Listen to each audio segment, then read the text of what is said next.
महानगरपालिका निवडणुकीत सगळ्याच पक्षांकडून घराणेशाही जपण्याचं काम अगदी जोरात सुरू आहे, असा आरोप पक्षांतर्गत निष्ठावंतांकडूनच केला जातोय।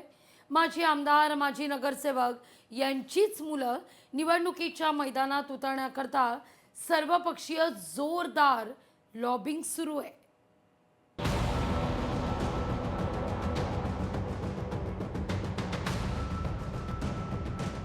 घराणेशाही जपण्यासाठी सर्वपक्षीय मोर्चे बांधणी, माजी आमदार, माजी नगरसेवकांची मुलांसाठी फिल्डिंग, उमेदवारांच्या यादीत नेत्यांच्या घरातील नावच जास्त।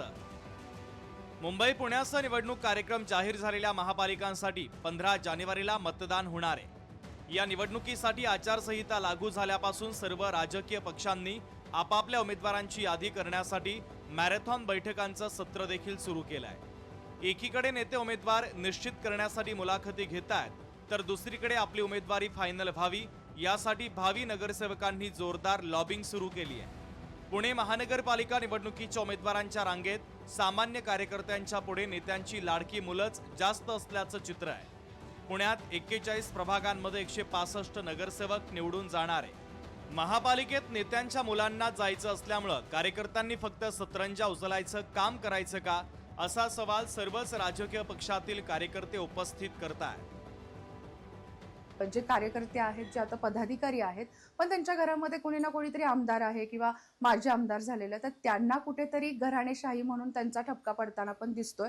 पण हे मात्र खरं आहे की या निवडणुकीमध्ये नेत्यांच्या मुलांना इलेक्टिव्ह मेरिटच्या नावाखाली म्हणून उमेदवारी दिली जाते। सर्वपक्षीय इच्छुक उमेदवारांच्या यादीमध्ये अनेक धक्कादायक नावं समोर आली। या यादीमध्ये नेत्यांच्या घरातील नावच जास्त आहे। त्यामुळे ही निवडणूक कार्यकर्त्यांची राहिली नसून आपापल्या घरातील वारसदारांचे राजकीय करिअर सेट करण्याची निवडणूक असल्याचं चित्र आहे। या राजकीय घराणेशाहीवर एक नजर आपण टाकूया।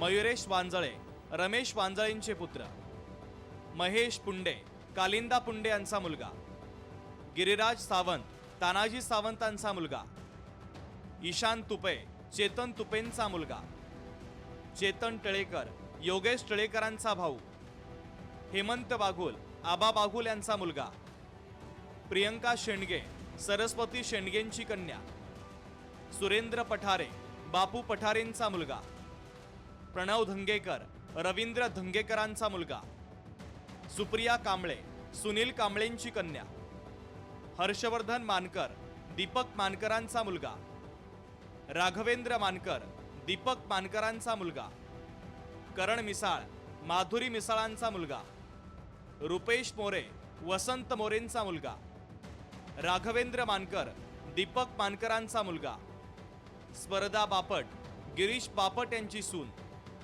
कुणाल टिळक, दिवंगत मुक्ता टिळक यांचा मुलगा। राजकीय घरातील नावं राजकारणात आली तर पक्षाला बळकटी येते, कार्यकर्त्यांना ताकद मिळते।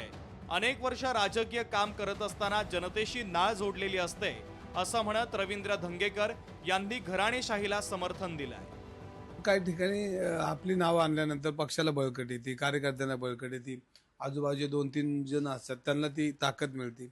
शेवटी 5-25 वर्ष सामाजिक जीवनामध्ये काम करताना नागरिकांची नाळ जुळलेली असते। नवीन चेहरा निर्माण करताना एखादा जुन्या चेहऱ्याचं नाव त्याला लावं लागतं, मग ते 2-3 त्याच्यावरून निघून जातात। लोकसभा, विधानसभा निवडणुका या नेत्यांसाठी असतात, त्यामुळं तिथं कार्यकर्त्यांच्या मताला विशेष स्थान दिलं जात नाही। मात्र स्थानिक स्वराज्य संस्थांच्या निवडणुका या कार्यकर्त्यांसाठीच असतात। राजकीय नेते हे सातत्यानं ओरडून सांगत राहतात, मात्र निवडणूक जवळ आली की घरातील व्यक्तींना पुढं करून कार्यकर्त्यांना फक्त प्रचारात वापरून घेणं आणि सतरंजा उचलणं इथपर्यंत मर्यादित ठेवलं जातं। त्यामुळे निष्ठावान कार्यकर्त्यांना नक्की न्याय कधी मिळणार या प्रश्नाचं उत्तर सतत अनुत्तरितच राहतं। अमोल धर्माधिकारी, लोकशाही मराठी, पुणे।